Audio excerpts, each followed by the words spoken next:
Welcome everybody to the next episode of the Cannabis Review. I am delighted to be joined on this show by a fellow Irishman and one of the leading cannabis activists in Ireland.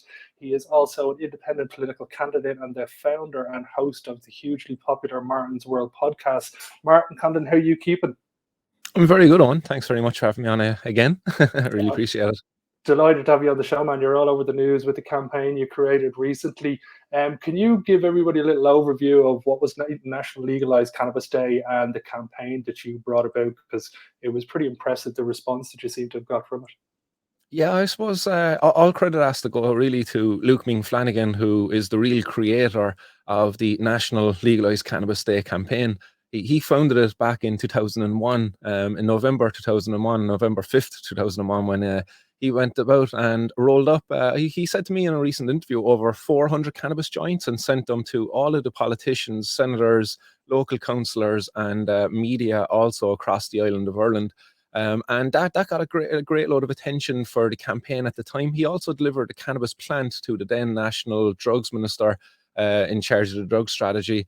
And he got arrested in the process of doing that. He never actually got to deliver the plant to the minister as intended, but he got arrested. And following that campaign, Luke Flanagan told me he got over 65 radio interviews. So for me, I suppose this was pointed out to me that this date was coming up, and I was just like, well, this is the 20th anniversary of that date. So I was like, that's a significant milestone, and it's an event that was well worth recreating. So myself, in a joint effort with other campaigners here, Relief Cannabis Cafe, R420 Supplies, and the Cannabis Activist Alliance, we set about rolling up over 200 cannabis joints, and we printed out a nice letter which highlighted the aim of the campaign, and at the back of the letter also included was 10 reasons why cannabis prohibition should be ended. We also included within the letter then a disclaimer, because with the letter included in the envelope was a cannabis joint and a jelly, because we had a lot of hysteria here in the media recently about cannabis edibles. So we chose to include a jelly just for that side of it, but the jellies were mostly Haribo from the kids' Halloween bags. There was a few CBD gummies put in there as well, but not too many of those, as they're a bit pricey. But we sent those then off to all of the media across the island of the politicians across the island of Ireland, and the campaign was incredibly successful. Within a couple of days, as the letters started arriving, because we sent them in a kind of in a spread out fashion. We didn't post all the letters at once from the one post box, because to be honest, like when you had a bundle of 20 of them, you could actually smell the cannabis coming out of the envelopes because they weren't sealed up in any way. So we kind of staggered, that was the word I was looking for. We staggered the post of that going out. And then, like, come the middle of the week following the 5th of November, we achieved what we wanted to, which we got the nation talking about the need for change around cannabis prohibition. So it was very successful. We also then got out another campaigner, Green Tea, who spoke on national radio, on the national airwaves as well, about what she's doing there, growing cannabis for her partner who's got late stages of multiple sclerosis. So that the campaign achieved much more than what it set out to do. We just wanted to get the nation talking, but we actually got a few more campaigners out to the forefront now and standing up and speaking against this inhumane prohibition of cannabis. Yeah, no, it's a very impressive campaign, and you haven't had any kickback yet. Nobody's come back and said anything to you so far. No kickback. It seems like the guys up above in the dial are getting more kickback to me, because apparently they've got like a 30 million euro security system in place, and it wasn't effective enough to prevent a couple of hand-rolled joints arriving to politicians. Again, they did go back to the old scare tactics. Oh my God, what if it was anthrax? It's like, come here, so don't compare our campaign to a move of a terrorist organization. Cannabis joints and anthrax, like, they should not be mentioned in the same headline at all, unless their objective was to try to muddy the waters around who we are and what we're doing, attaching us to a terrorist kind of ploy. No thanks. That was very poor journalism, that one was. Yeah, I seem to think that in Ireland at the moment, because the politicians seem to be broken up into maybe 3 or 4 different groups. You've got the young, knowledgeable ones who know all about cannabis, know that there's nothing wrong with it, know that it's a billion-dollar industry, and don't want to be the ones to put their neck on the chopping board, but will back an industry once it's got the right players involved in it. Then I think on the contrast, you've got the old people, the civil servants who might block this in the Department of Health and whatnot, that are just, it's like heroin to them, and it's completely uneducated, ill-informed opinion on something. So you've got the two of those worlds that are happening. And I think it's what's happening in between is the most interesting one, because they might have come from that world, but they're open to learning and they just don't know enough yet. And it's kind of up to people like us to be doing good content and doing campaigns like you're doing, to be able to highlight how nonsensical the current campaign is, and that the war on drugs has been lost long ago, that this now needs to be looked at like every other country, I think, is starting to pivot into it. And it actually brings me into the next topic I kind of wanted to bring up to you, is Germany legalizing. What are your thoughts on this so far, and the three coalition parties that have come together now to create a recreational cannabis industry, with first products being sold within 12 months from now, I think? Yeah, well, I think that the most attractive thing to me about Germany's move is their approach. It's not to make money. It's not to line the coffers at all. It's actually to remove the criminal body that currently exists within the cannabis industry. With cannabis prohibited, it's in control of the organized crime gangs. So the German government have kind of identified this as being a big problem in order to achieve harm reduction. So for them, they've seen the most effective way of achieving harm reduction around cannabis is to regulate it, to control it in a true sense of the word control, because we talk about cannabis and all of these other drugs as controlled drugs, but they're anything but under a model of prohibition. So I think that's the most attractive thing about the conversation there within Germany currently. It's like, while the money is great, they're talking about €5 billion, a multi-billion euro saving for the Justice Department and having to enforce this, and having to occupy their prison cells and all of this stuff. That's all great. But what I think is the best part of the conversation is the control of cannabis, the harm reduction around cannabis, and the removal of the organized crime gangs from the cannabis industry. And I think it's great. I hope that Germany are very successful over the next 4 years, as it is a 4-year trial. And at the end of the 4 years, they'll come back and they'll review it. So it's open to change.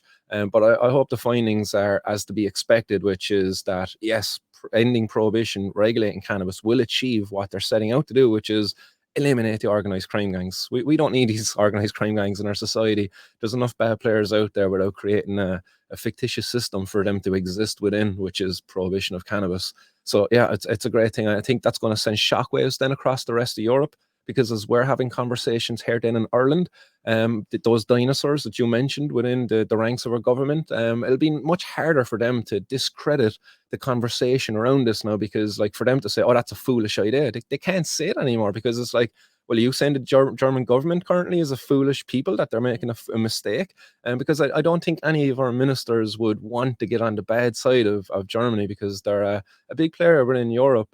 So I do think that this is a great opportunity for us as campaigners here right now, because the conversation, it's going to be a lot harder for the prohibitionist side to keep up their arguments, because it's like a house of cards. Their arguments, they're falling, and they're down to the bottom tier now at the moment. Like we're ready to just clean house with them. Because next year, as we move into next year in Ireland, and we've got Gino Kenny's bill, we've got the Citizens Assembly coming up. So many avenues for conversation, for change to happen. And the German stuff is just going to really enrich that conversation now for us on the kind of the anti-prohibition side. Yeah, I think they're sandwiched in now. We've got legalization in New York, we've got legalization in Germany. I think it's just going to be a slow march in towards us. And if they've got any sense, it's about replacing the criminals with a refined legal industry, and having a bit of common sense as they look at this. The last topic I wanted to talk to you And about, just before you move on to the last one, it's just worth to be saying as well that like Germany are not alone within Europe. That we've Luxembourg, there's Malta, we've Portugal. There's many countries now within the European Union looking at changing their laws around cannabis, and a lot of them are restricted because of the International Narcotics Control Board, which is why Germany are choosing to use the phrasing, it's a research period, a 4-year research period, because the International Narcotics Control Board, who kind of control the laws around narcotics within Europe, they wouldn't allow a country to actually legalize cannabis, because that's the problem brought up by Gino Kenny there recently, as that would be in violation of European law. But a research project that's within it, But yes, Germany aren't alone. We've big waves being made over here in Europe next year from many countries. So yeah, sorry, just wanted to get that in before you went on to the last topic. Not at all, mate. Not at all. You're completely right. So, the next topic that I did want to jump in on was the first MCAP patient. There was a lot of headlines recently there, a lot of pizzazz and jazz about behind all this. How much of a step forward do you think this is, or is it more press and headlines and publicity? I think it's a great step forward in one sense because now patients, some, again, we could talk about the medical cannabis access program, and it's like at the most, it's a regime that North Korea would, or a program North Korea would be proud of because of how restrictive and controlling it is. Because effectively, no patients are able to get access through it. You've Alicia Maher out there suffering with chronic pain, living in Alicante, and gets access to cannabis, and it does her tremendous benefits. So she won't get access under the medical cannabis access program. But for the patients who do, this is great. This is a tremendous step forward for them. There's 3 conditions listed: the nausea associated with cancer, the multiple sclerosis, but only the spasticity associated with multiple sclerosis, and then there's the refractory type of epilepsy. Now, all of those patients have to have undergone standard conventional treatments, and that treatment has to be unsuccessful for them to be considered accessible to this program. So again, that this, while having one patient on it, it's great. It's a real step forward. But still, there's a long way to go for the patients who could benefit from this plant. They recently added, and I think this is the most noteworthy thing actually outside of the first patient getting access, is they've actually added 2 cannabis flower products now to the medical cannabis access program.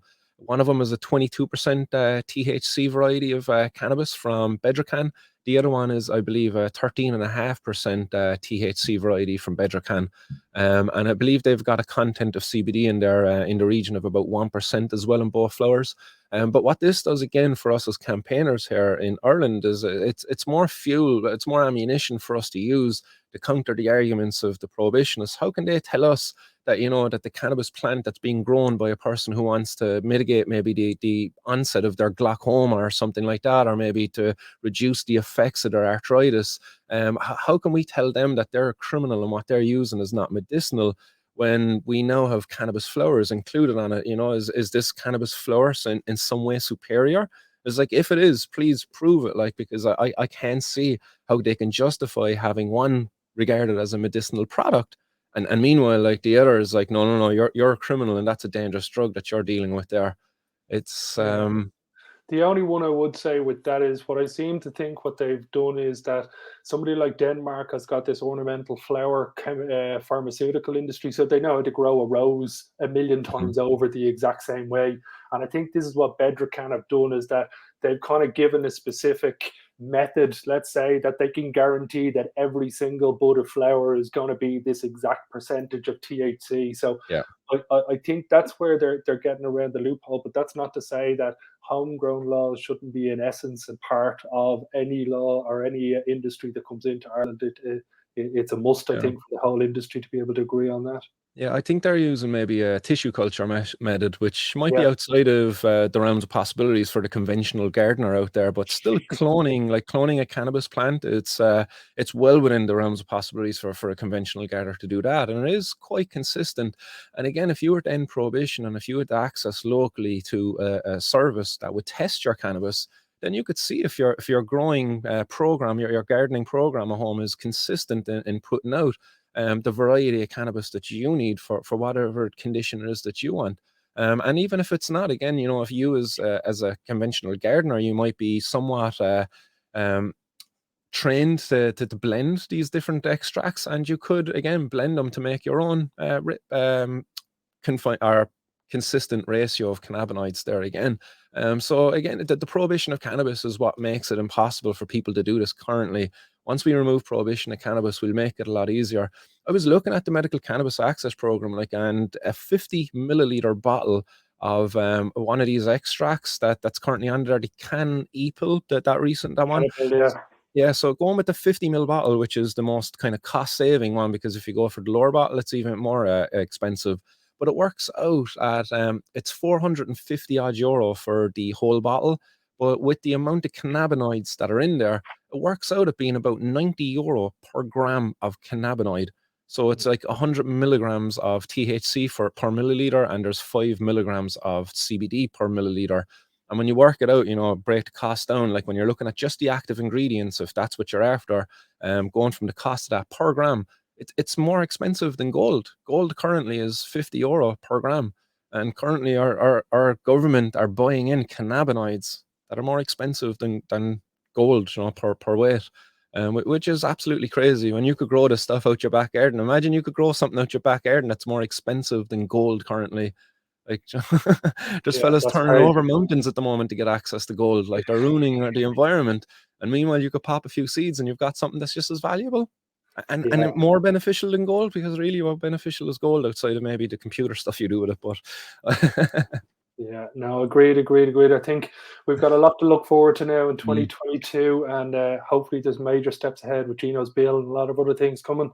What's the yeah. number one thing you're looking forward to next year before we jump off?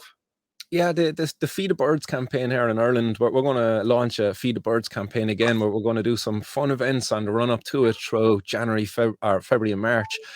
Just before we get into that growing period, April, May, and June and stuff.